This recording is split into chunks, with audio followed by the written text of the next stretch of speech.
Assalamualaikum warahmatullahi wabarakatuh. Alhamdulillahirrabbilalamin. Pada hari ini adalah pembelajaran bahasa Indonesia pertemuan yang kedua.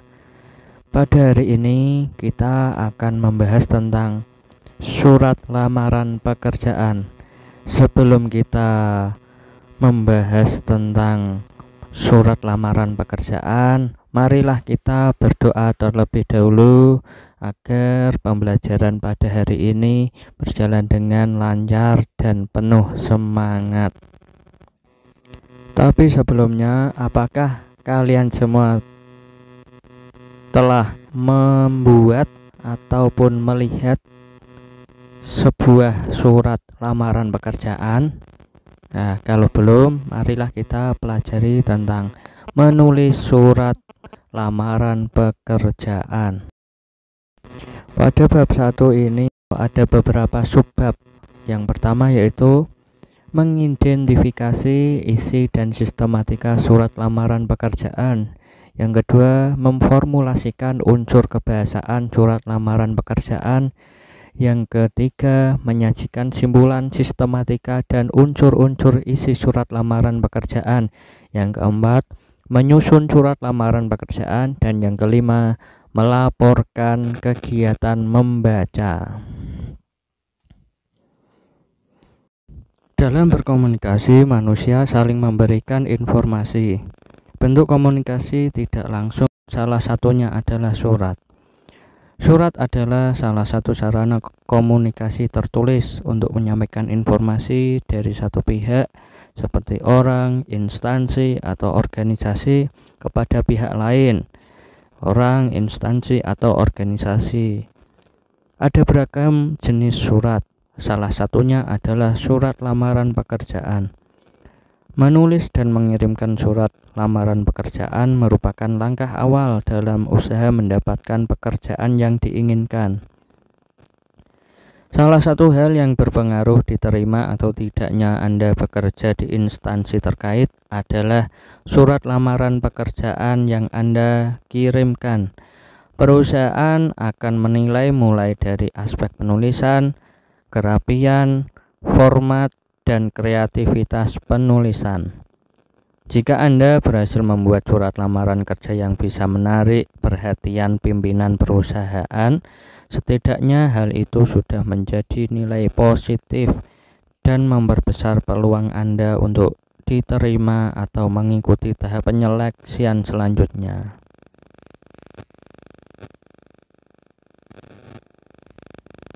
Pada pertemuan kali ini kita akan membahas tentang mengidentifikasi isi dan sistematika surat lamaran pekerjaan.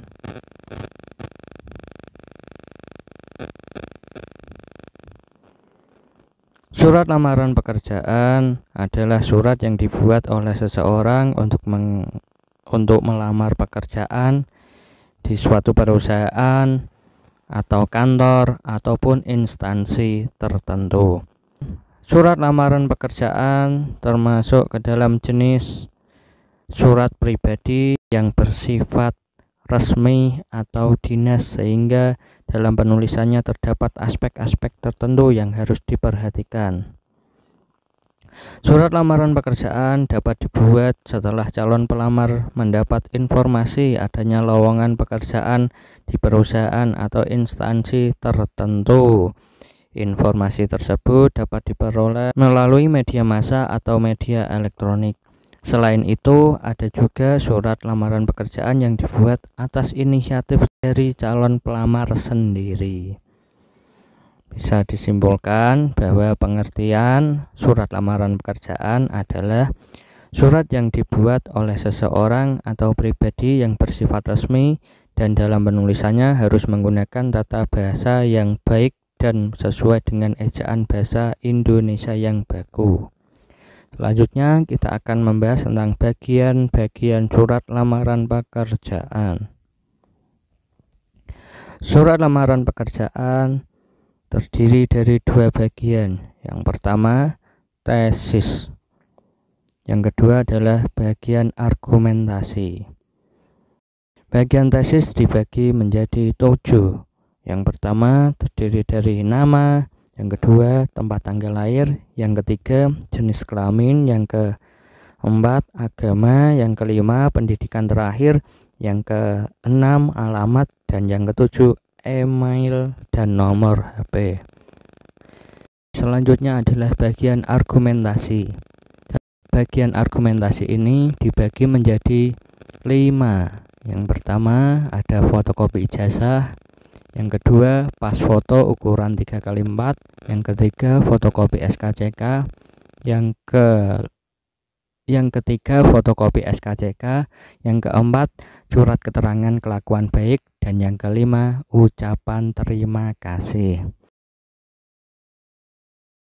Selanjutnya fungsi tesis dan argumentasi. Yang pertama adalah tesis. Fungsinya yaitu memberikan informasi awal terkait pekerjaan yang akan dilamar, seperti data diri dan lain sebagainya.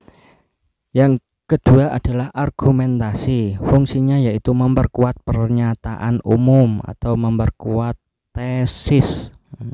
Seperti tadi ada foto ijazah, pas foto, dan lain sebagainya. Selanjutnya kita bisa melihat contoh dari surat lamaran pekerjaan. Bisa dilihat baik-baik.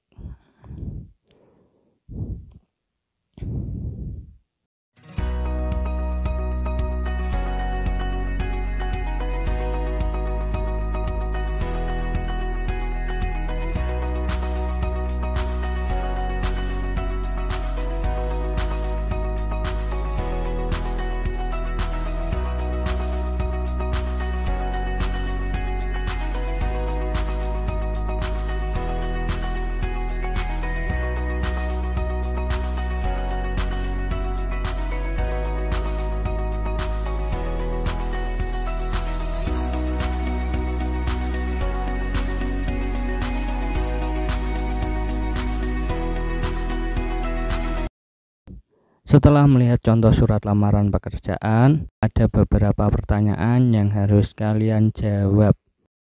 Pertanyaan pertama, apakah yang dimaksud dengan surat lamaran pekerjaan?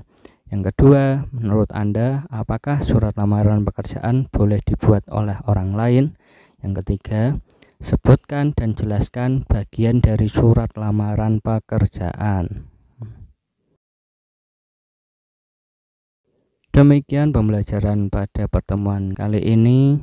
Sebelum pembelajaran saya tutup, marilah kita membaca hamdalah bersama-sama. Semoga kita mendapat ilmu yang barokah dan manfaat, dan bertemu pada pembelajaran yang ketiga, masih membahas tentang surat lamaran pekerjaan.